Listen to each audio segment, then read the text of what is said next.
저는 윤석열 대통령이 잘 됐으면 좋겠어요. 왜냐면은 이 문재인 좌파 독재 정권에서 일단 벗어나고, 요즘 이재명 보니까 아이고 저 사람 대통령 되면 큰일 날 뻔했다 생각을 가지고 있죠. 근데 윤석열 대통령이 잘 됐으면 좋겠는데 제대로 좀 잘 됐으면 좋겠다. 그것은 저희들이 항상 얘기하잖아요. 그 5년 동안에 뿌리 박아 놓았던 문재인 정권의 악법, 악행, 악습을 완전히 뿌리 뽑아야 돼, 드러내야 됩니다. 이게 한 30년 갈 것 같아요. 근데 지금 에너지 산업만 해도 뭐 100분의 한 5% 정도 손을 대요.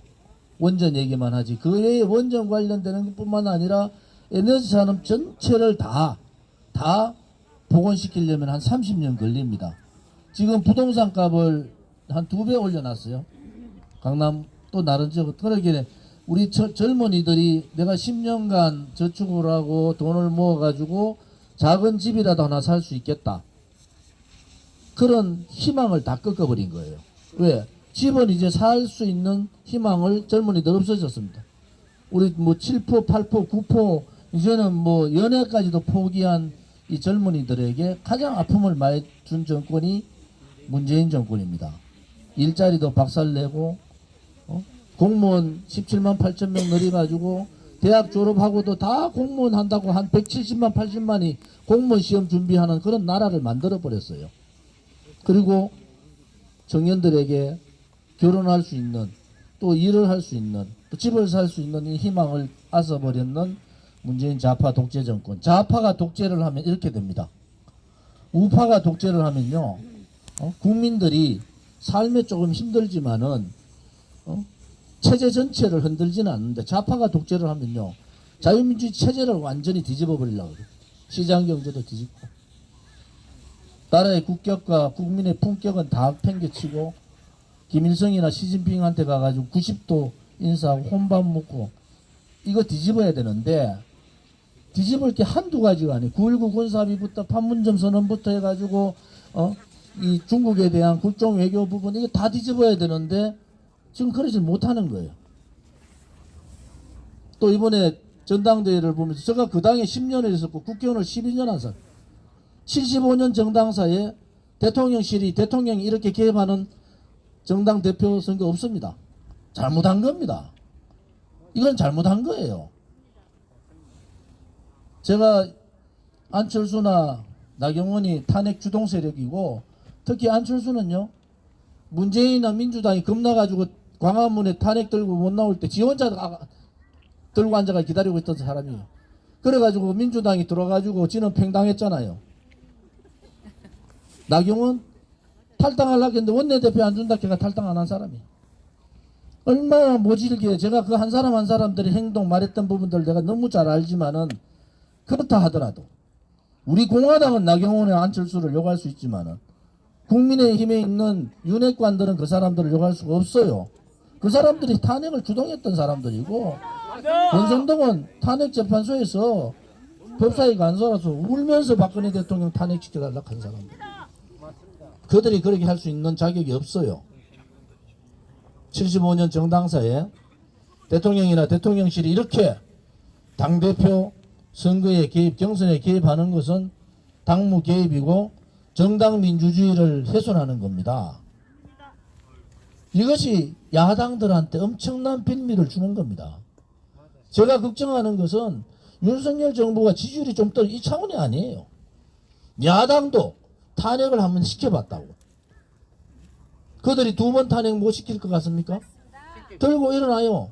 그리고 다음 총선에서 이래가지고 잘못돼가지고 총선에 제일 여당이, 집권 여당이 못 돼가 집권 여당이 제일 당이 못 되면 그때 어떻게 하겠어요? 지금 제가 얘기했어요. 윤석열 대통령 잘 나갈 때 윤핵관들 초선들 50명 연판장에 하죠. 윤석열 대통령 못 나가면은 누가 윤석열 대통령 지키겠습니까? 결국 또 우리 공화당이 나와가지고 좌파들하고 체제 싸움하기 때문에 그것도 싸워야 되는 거. 우리 공화당 말고 광화문 나가서 싸울 사람 있겠어요? 없습니다. 정광훈 목사께서 뭐 이래 하는데 10,000명 20,000명 모아놓고, 좌파들은 100만 명인다고. 지난번에 30만 모였다 하더라고. 저거는 경찰은 10만, 그 다음에 저것들은 60만 하니까 대강 보니까 한 30만 모였어요. 이제 이게 100만 모여가지고 낮 집회가 아니고 야간 촛불 집회로 돌아간다고요. 그때 어떻게 할 거냐는 거야. 그때 또 우리가 나서서 태극기를 들고 좌파들하고 싸워야 되느냐. 싸워야죠. 싸워야 되는데 윤석열 대통령이 잘해야 싸우지. 윤석열 대통령이 정당민주화 깨뿌리고 기본적인 자유민주주의 체제의 정당의 민주 87헌법이요. 가장 중요한 게 대통령 직속과 정당의 민주화 자유화예요. 정당 활동의 자유화. 우리 공화당이 대한민국이 무너진 게요. 죄 없는 대통령이 멀쩡한 대통령이 탄핵당한 것뿐만 아니고 3월 10일 날 우리 눈앞에서 여러분 그 자리에 있었던 분들 손 한번 들어보세요. 우리 눈앞에서 5사람이 돌아가셨어요. 한 분은 피를 뭐 그냥 이게 폭포같이 쏟으면서 돌아가시고 4분은 발표 돌아가셨습니다.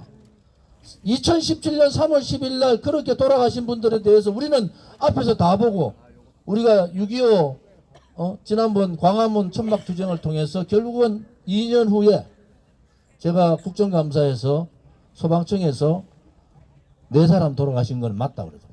그래 20명이 후송이 됐는데 그분 다 실신 상태에서 후송됐는데 그분에 대한 부분들은 밝히지 않더라고요. 집에 돌아가서 돌아가신 분도 있고 우리가 목격한 게 뭡니까? 이만한 공지에 그냥 실신해가지고 여기 하얗게 누워 계셨다고. 그것을 그 진실을 2017년 3월 10일 날 덮어버린 거예요. 누구도 책임지지 않았어요. 누구도 그 진실을 언론 방송에 방송하지 않았어요. 그런데 우리는 현장에 목격했기 때문에 우리가 그것을 진실을 밝혀야 된다고 2019년 200일간 광화문에서 투쟁을 한 겁니다. 결국 2019년 국정감사에서 그것을 밝혔잖아요. 그런데 아직도 그 부분에 대해서 누구도 책임 안 집니다. 죽음의 좌우가 어디 있습니까? 좌우가. 같은 죽음은 그 당시에요. 백남기 농민 돌아가셨다 해가지고 국회가 마비됐어요. 우리는 대낮에 저항을 그 사람들이야 뭐 저항을 했잖아요. 뭐 쇠파이프도 들고 하셨는데 우리는 태극기 하나 들고 있다가 돌아가셨는데 이분들의 죽음을 묻었는 나라. 그것이 여러분들 5년 전에 대한민국이에요. 그것을 듣고 그것을 그냥 모른 척 하면은 그것은 진실이 사라지고 정의가 사라진다고. 거짓의 세력이 진실의 세력인 양 거짓을 하고 불의의 세력이 정권을 쥐고 모든 정의를 묻어버리는 나라. 이런 나라가 대한민국입니다. 그래서 우리가 바깥에 보는 사람들, 내용을 모르는 사람들은 저것들은 맨날 박근혜 탄핵, 무혈락하지. 또 우리는 알지도 못하는 뭐 그 진상조사하라 하지. 저것들은 뭐 또라이도 아니고 무슨 극우 세력들이 저런 극우 세력들이 있냐. 제가 정치학 전공했잖아요. 그거는요 항상 폭력을 동반합니다. 우리는 맨날 경찰한테 두드려 맞고 검찰 가가지고 죄 없는데도 1년 2개월 실형받고 제가 1년 2개월 실형받았잖아요. 집행유예로 감옥을 망갔지.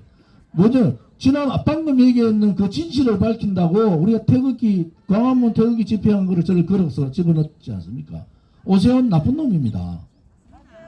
아니 문재인이가 청와대에서 자기가 청와대에 앉아있는데 앞에서 맨날 우리가 집회하고 떠드니까 국무회의에서 뭐라 했겠어요? 저거 도대체 처리할 수 있는 방법이 없냐고 왜 이렇게 몰랑하냐 했더니 그래가 박원순이가 우리 고발하고 행정 대집행한 거예요. 그러면 박원순이 죽어버리고 오세훈가 돌아서면 치안을 시켜줘야죠. 맞습니다. 치안 시키고 앉아가지고 우리 돈 1억 1천만 원까지 다 빼들어가 버리고 말이지.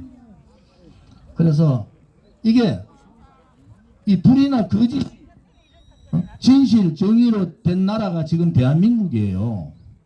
이 나라를 어떻게 바꿀 거냐는 거야. 그러니까 뭐가 잘못되고 뭐가 잘된 줄을 몰라. 저가 무슨 일을 하고 있는지를 모르는 거야.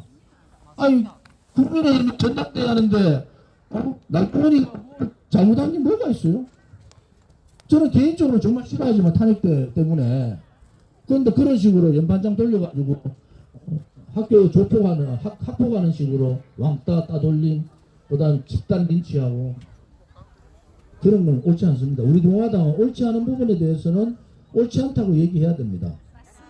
좌파보다야 윤석열 정부가 낫죠. 윤석열 정부가 잘 되기를 바라는 기본적인 체제 문제라든지 기본적인 이 정의의 문제, 기본적인 인권의 문제, 자유의 문제의 침탈은 안 된다. 이런 말씀을 드릴게요. 박근혜 대통령께서 오늘도 빨리 좀 회복하셨으면 좋겠다. 그리고 이한호 위원장님이 조금 더 하실 말씀 있다고 제가 마이크를 잠깐 달라고 했는데 잠깐 좀 넘길게요.